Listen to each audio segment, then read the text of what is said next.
Say War Room. Here's your host, Stephen K. Bannon. Thursday, 20 November, year of Lord 2025.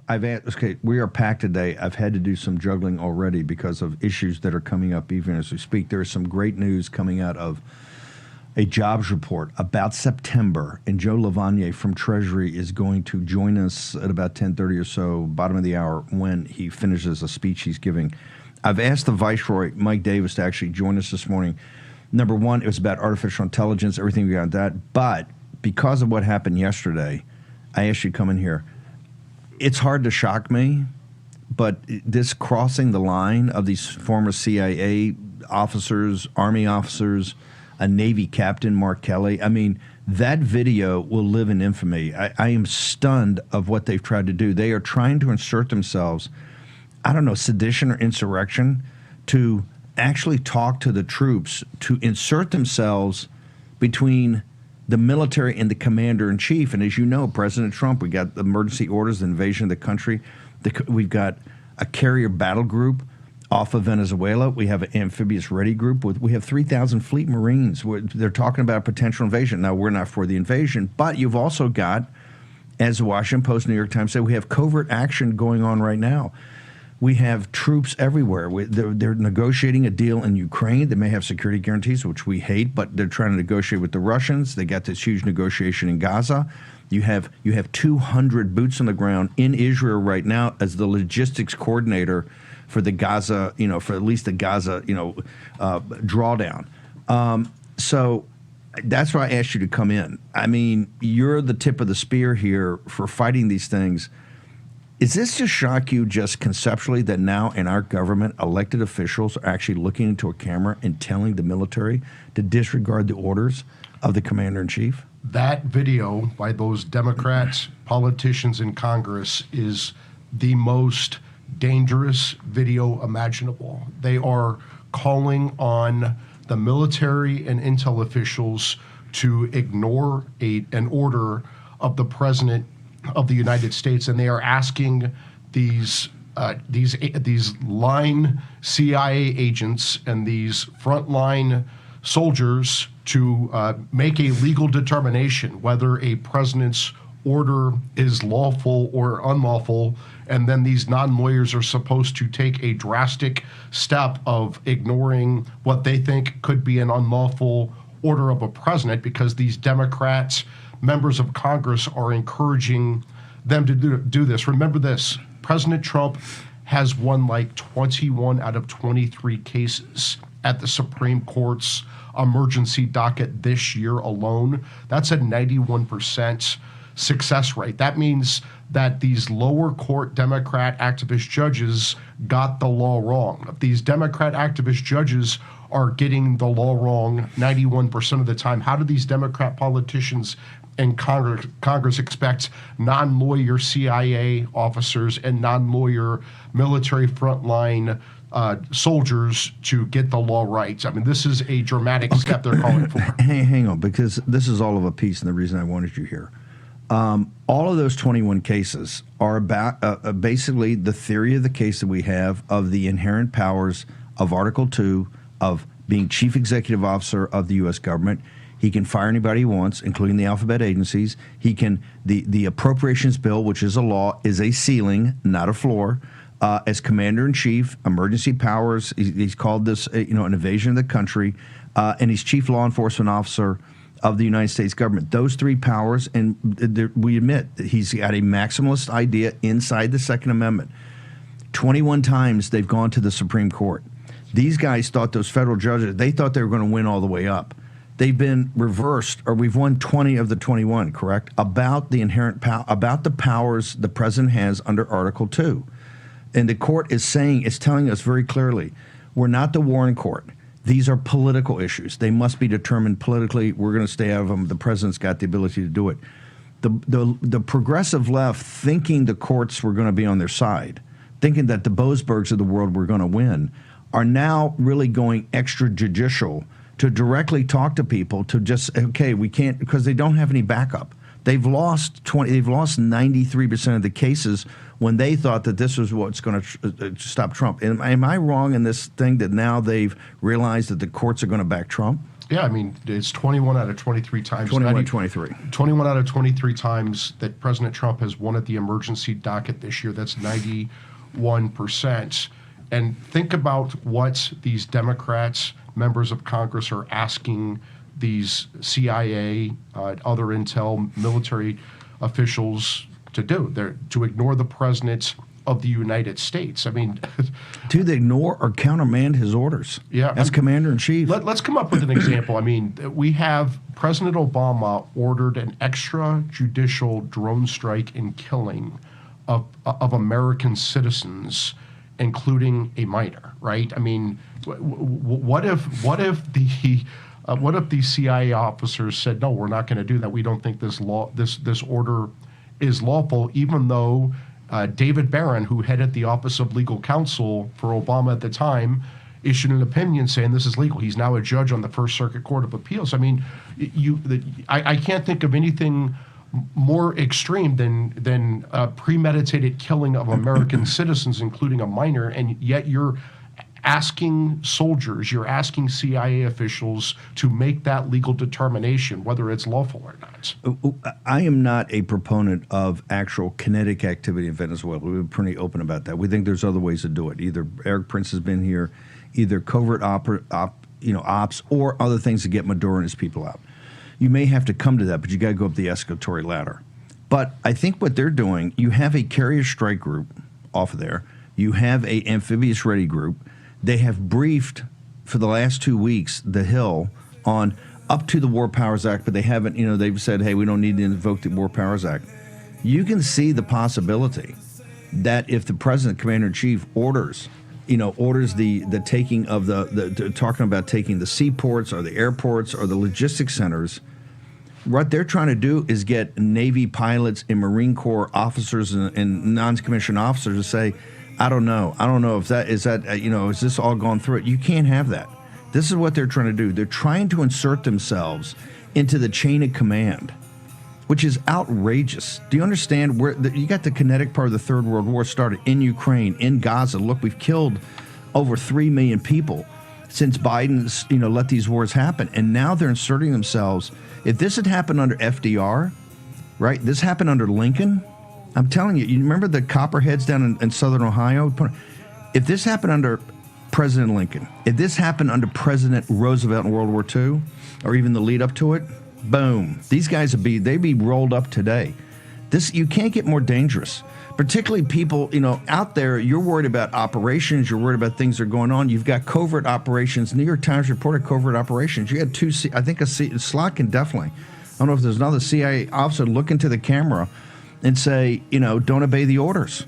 I would say that's at a minimum, in addition to Todd Blanche having the Justice Department investigate this, I think the House and Senate ethics committees immediately need to drag in these members of Congress immediately. Is Article 3, we got 20, I'm going to hold this. We're going to come back. Thank you for coming in today. We got the Viceroy is joining us. We pulled him off of Capitol Hill to come to the tougher part of the neighborhood, right, where the fights go on, to join us today. A bunch of AI, all of it. Viceroy's with a short break, back in a moment. Of the movement. Okay, welcome back. President of the United States, the Commander-in-Chief, put up on Truth Social. It's called seditious behavior, all caps, at the highest level. Each one of these traitors to our country should be arrested and put on trial. Their words cannot be allowed to stand. We won't have a country anymore. An example must be set. Now, he's Commander-in-Chief of the armed forces. What say you, Viceroy? Pam, Cash, what are you waiting for? Well, Go get him. Todd Blanche is not a guy who runs around with hair on fire. Yeah. He was very mad last night. Yeah. Right? This can't be allowed to stand, particularly when you have troops in the field. Lincoln and FDR would never have allowed this to stand, okay? They would take immediate action on this. I mean, so look, this is, again, the most dangerous speech I've heard from politicians in a very, very long time. You have Democrat members of the House and Senate, wink, wink, nod, nod, telling intel officials and military officers enlisted to ignore orders of the president of the United States. They say unlawful orders because, of course, a 19-year-old, Army enlisted guy is supposed to know what's a lawful order and not. I would say this, that with the president of the United States, with his broad Article 2 executive power, with President Obama getting an opinion from the Office of Legal Counsel saying that he can drone strike, extrajudicial drone strike, and intentionally premeditated killing of American citizens, including a minor, and that was said. The Office of Legal Counsel said that was okay. I would say to military and intel officials, you better follow every order of the president of the United States. And if you have any doubt, the doubt should be in favor of following the order, because if you don't, you're going to end up in the military brig or worse. The Ken Burns series, The American Revolution, which I think it's got a little wokeness in it. Don't get me wrong, it's woke because of Ken Burns and PBS, but it is extremely powerful, and I recommend every War Room Posse member watch it. And the reason is it's almost continual combat. The last two episodes, last 4 hours have been from, as we talk about here all the time, from the signing of the Declaration, the invasion of Brooklyn and Long Island, all the way through. They're now in January of 1778. And it's in Valley Forge. They fought the last 4 hours, a couple of years, they've nothing but combat.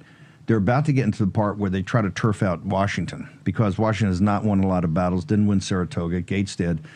This gets back to the beginning. He gave some tough orders. You're supposed to have people just question the orders when he's in the field. Washington didn't stand for it. Lincoln didn't stand for it. FDR didn't stand for it. Trump's at that level. The president cannot stand for it. And people, I'm telling you, as great a job I think as Bondi is doing on certain things, like it is a superhuman effort at Main Justice, given the complexity of these cases and the kind of new ground we're furrowing, right? Because this is an interpretation of the Article 2 powers, and the justices are having to wrestle with this. You see the intense, 3-hour oral arguments on the trade deal, on tariffs, which we haven't, they haven't ruled yet. The complexity of doing that says on that level, at the highest level, she's doing a great job, because they're strapped for talent. I'm not talking about some of the other stuff, but on that, they're doing a great job. Todd's worked up enough. Todd does not do a lot of TV. For him to go on last night shows you the seriousness. What would you advise? Because I know they look to the Viceroy to bring the hammer. What would you advise them? I think Pam and Todd and Cash and the rest of the Justice Department team, Harmeet, Judge Janine, so many, Stanley Woodward, they're doing a fantastic job. Like you said, they've won 91%. John Sauer, the Solicitor General, they've won 91% of the cases at the Supreme Court's emergency docket. They are making bold and fearless reforms. They're firing people. They're opening up grand juries. They are bringing indictments. I think all of us would like to see more in the deep state, but you say it's in southern Florida. It's rolling now. They've impaneled the grand jury. I think they have 100 subpoenas that haven't even gone out yet because they don't have the staff at Main Justice. And people should understand the pressure. I'm not trying to defend Pam, but it's an open secret in this town. If you go work for justice, no law firm, and I'm talking about conservative law firms, no law firm is going to hire you, right? They've tried to other the Trump legal group, just like just like Boris had to put together a pickup team. Thank God he found Emil Bovee and he found Todd Blanche and others that could defend Trump in the years in the wilderness. But that's one of the problems we got. These guys are doing it. I want to go, though, to something that's inextricably linked with this, Viceroy. Boasberg. We're at a point, because Boasberg's wrapped up in this. Boasberg has tried to be the chief enforcer for the radical left. Understanding that they're losing to the Supreme Court, that's why they went on camera and looked in the camera and said, okay, don't do that, because they're trying to cause chaos. Talk about Boasberg. Why is Boasberg, particularly yesterday, he's trying to bring a criminal referral on Trump officials about his, wait for it, Article 2 powers, about shipping out the bad hombres months ago. Why is Jim Jordan, I realize they're swamped over stuff, but why have we not initiated a impeachment hearing and process on Boasberg, sir? Who's Jim Jordan? No, should judiciary do that? I haven't heard of Jim Jordan in years. I don't know who you're talking about. Does he still work in the House of Representatives? He's working. The big tech guys will say he's doing a great job. Just kidding, Chairman Jordan. should he bring it? Why do we not have pressure on Boasberg for impeachment, given what he's doing, in particular over the last 48, 72 hours? So the Article 3 project has not done this in the past. We, for the first time, have called for the impeachment of a federal judge, and that is D.C. Obama Judge Jeb Boasberg, because not only are his patterns of the pattern of orders extremely lawless, they're also extremely dangerous. Let me give you some examples. Give me some examples. 'Cause that's even for the viceroy. You're going pretty far into the woods on this thing. Yeah, I mean, I'm an attorney, and I have ethics issues that I can't just I say crazy things, but you can't say crazy things about judges without facing disbarments. So I'm very careful what I say about Jeb Boasberg, and let me just tell you why he must be impeached by the House of Representatives. Jeb Boasberg was the chief judge on the D.C. District Court. He is up to his eyeballs in this Democrat lawfare against President Trump, his top aides, his supporters. The J6 stuff and the Clark and Jack Smith stuff. Yes, absolutely. It was. So this goes back years. You're just not saying what happened when President Trump came back from the second term. You're going back to the beginning. This has been a dangerous and lawless pattern by Jeb Boasberg for years. He is a partisan actor, a Democrat partisan actor on the D.C. District Court. And let me give you some examples. You had D.C. Obama Judge Jeb Boasberg open up his courtroom on a Saturday when it was not his duty weekends. Saturday afternoon. Yeah, it was not his duty weekends. It was not his jurisdiction. And we're shipping bad hombres out in the middle of this thing. So President Trump had military planes flying over the Gulf of America to expel the worst terrorist in the Western Hemisphere, Tren de Aragua and MS-13. Regardless of what you think about that policy, a federal judge in no way, shape, or form can expose an ongoing military operation and order the President of the United States to turn around military planes during that operation. And that is exactly what Jeb Boasberg did. Again, it was not even his duty weekends to handle cases. He just took it upon himself to open up his courtroom, publicly expose this military operation, and order the president to turn around planes. Now, fortunately, those planes did not turn around, and I have to be careful what I say about that because, as Steve said, Jeb Boasberg is trying to hold in contempt and fine and jail these officials. Criminal contempt. Who landed these planes. They want someone in the Justice Department to take the Bannon and Navarro path and go to the clink, right? That's what Boasberg is trying to do. Does that include the new Third Circuit Judge Amy Bove? I mean, is that what Boasberg wants to do, is jail a sitting federal appellate judge? And so you're damn right he does, because they fear Bove. Of course he does. And so Boasberg saw the thousands of intel military law enforcement officers in El Salvador, the security footprint in El Salvador to receive these most vicious, dangerous terrorists in the Western Hemisphere. Why would we have that same security footprint in America, right? We wouldn't. Why would we think some radical Democrat DC judge who has no jurisdiction, this would be jurisdiction out of Texas, not DC, why would we think some DC judge would open up his courtroom on a Saturday, expose this operation while it's happening, and give people time to organize an attack back in the United States when this plane lands and we don't have enough security personnel to guard this? So that's number one.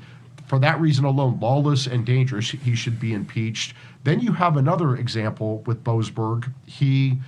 There was a woman who made very explicit and very vicious death threats against President Trump from New York City. She traveled down from New York City and she got stopped by the Secret Service outside of the White House, and she was arrested because she admitted she was there to kill President Trump.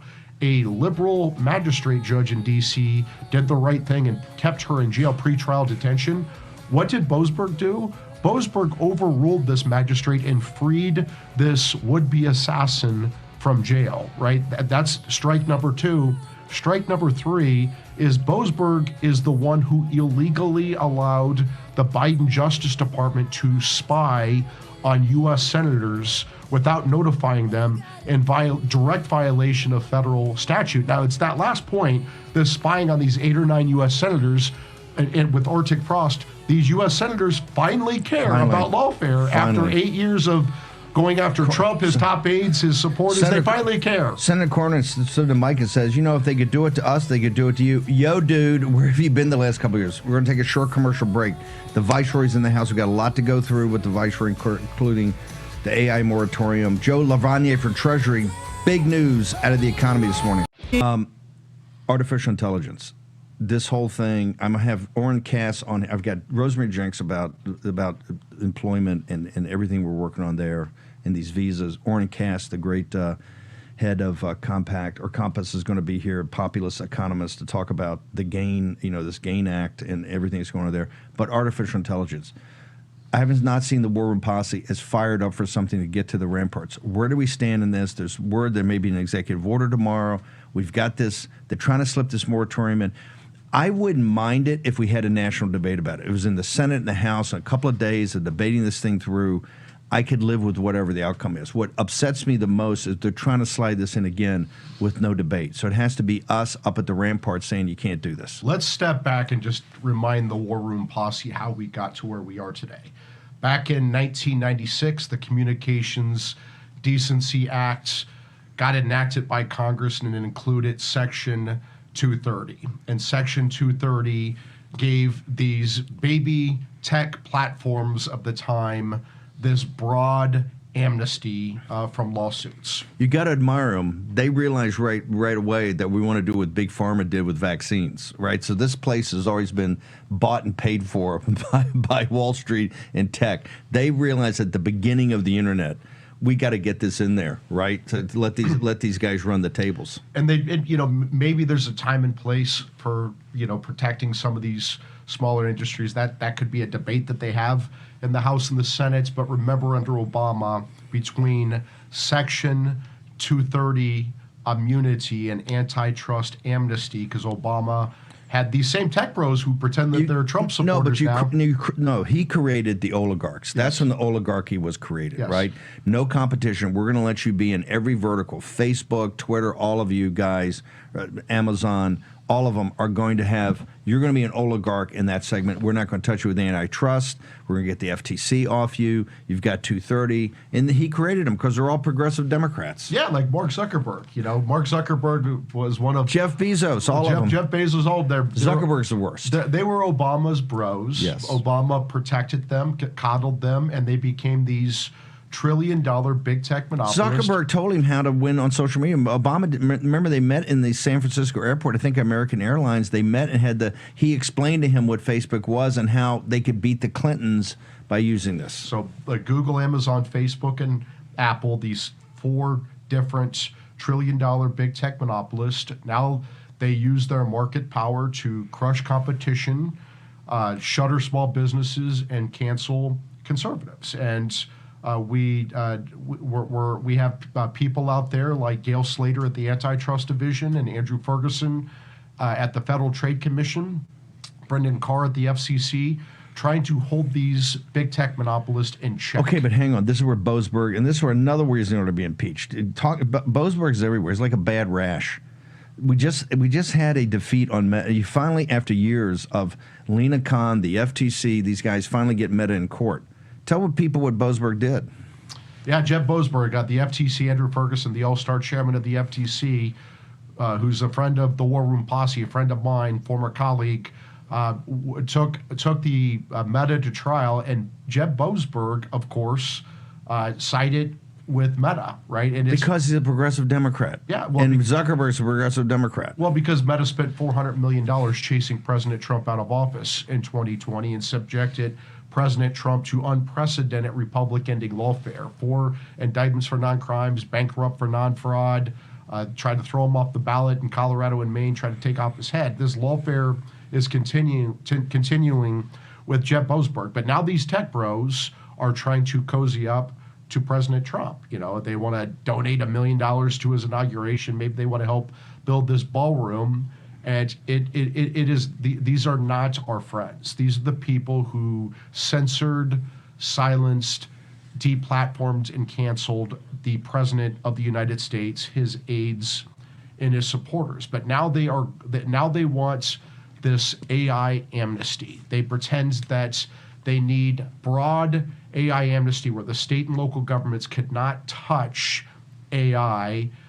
So they want to have state and local amnesty, but the problem is there's no federal standard, right? They just want broad, they want federal preemption without federal rules of the road. They don't want to protect conservatives. They don't want to protect children. They do not want to protect communities. They do not want to protect creators. In fact, these AI oligarchs want to rip off all four of those C's because they want to make trillions of dollars, and they pretend that they're going to do this under the guise of competing against China. Apparently, we need to steal like China to compete against China. We need to have slave labor like China to compete against China. This is unacceptable, and it's Ted Cruz in the Senate who's pushing this. He was pushing this back in June, and then the War Room Posse lit up the Senate, and this thing failed in the middle of the night, 99-1, back on July 1st. Here we are, 4 months later. This is like the Freddy Krueger of legislation. They just won't die. They just won't go away, and they're back at it. They're demanding AI amnesty again, this time in must-pass defense authorization bills. I encourage the War Room Posse, go to Article3Project.org and take action. And the key action item today is to contact both of your home state senators and your U.S. House representative and say, hell no, we're not going to give these AI oligarchs amnesty. Let's come up with examples of what this amnesty would mean, Steve. You have these teddy bears now, these AI teddy bears that talk sexually explicitly to children. They're pedo bears, right? This bill, this amnesty being championed by Ted Cruz would prevent states and local governments from outlawing these pedo bears. Does Ted Cruz want that? This bill would prevent, for example, states from regulating AI data centers. So you don't have AI data centers in the middle of neighborhoods. It would also mean that these state and local governments can't protect kids with AI. They can't protect kids from AI. Hang on one second. We'll take a short commercial break. I got one more short segment with the Viceroy before he has to bounce back up to the Capitol. Short break. Mike Davis, the Viceroy, AI, once again, because this is an action. I actually need 5 hours to do this show. We're going to come from the 2 and the 2 this afternoon. On artificial intelligence, and one of the big fights we got, what do people do? So the House and Senate must reject Senator Ted Cruz's attempt to sneak in AI amnesty through must-pass legislation like we did 4 months ago, and we won 99-1, including Ted Cruz voting against his own bill. If they want federal preemption for AI, they need to have it through the regular legislative process with bills being introduced, going to committee, having debate, having amendments, having votes. They need to get 60 votes in the Senate. They need to get the House to agree to it, and they need to protect what I call the 4 C's.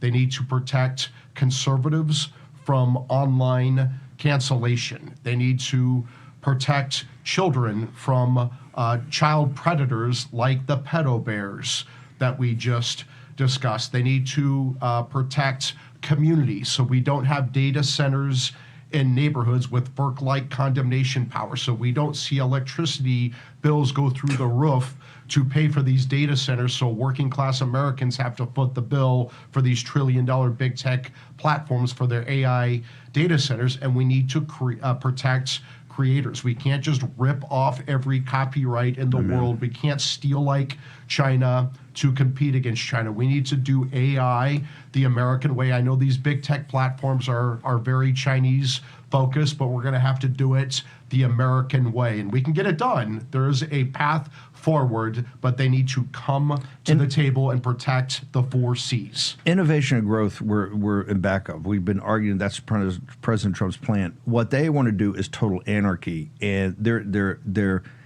radical accelerationists. And we don't need to be. We need to stop the Chinese Communist Party. Or in Cass Committee, we're going to talk about the GAIN Act in a moment about restricting chips. I want people to go right now. Where do they go? So I would say this to the AI oligarchs.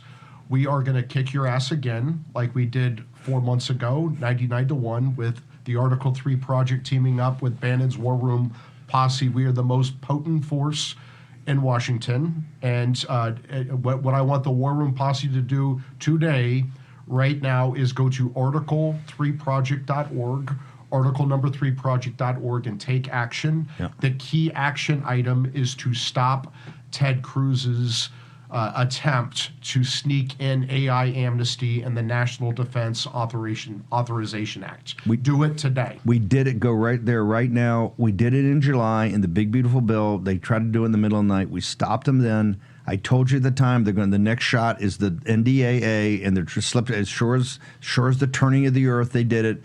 You guys stopped it before. We got to stop it again. Viceroy, I know you got to roll. Many important meetings over there. So you can stop slumming now to the To the War Room basement. War Room basement. Thank you.